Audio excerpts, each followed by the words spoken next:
રાજ્યભરમાંથી છેલ્લા 24 કલાકમાં 10થી વધુ અકસ્માતની ઘટના સામે આવી છે, જેમાં અમદાવાદ, અમરેલી, સુરેન્દ્રનગર, સાબરકાંઠા, જામનગરનો સમાવેશ થાય છે. ઘટનામાં કેટલાક લોકોએ પોતાનો જીવ ગુમાવ્યો છે, ત્યારે સુરતમાં વધુ એક અકસ્માતની ઘટના સામે આવી છે.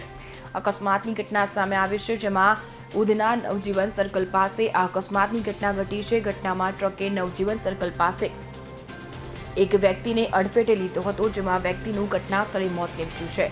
76 વર્ષીય મૃતક વ્યક્તિ ઉધનાનો રહેવાસી છે. સમગ્ર મામલે જાણ કરાતા પોલીસ તાત્કાલિક ધોરણે ઘટના સ્થળે દોડી આવી હતી અને મૃતદેહને પોસ્ટમોર્ટમ અર્થે હોસ્પિટલ લઈ જવામાં આવ્યો હતો. ઘટનામાં પોલીસ દ્વારા ટ્રક ચાલક વિરુદ્ધ ગુનો નોંધી સમગ્ર મામલે કાયદેસરની કાર્યવાહી હાથ ધરી છે.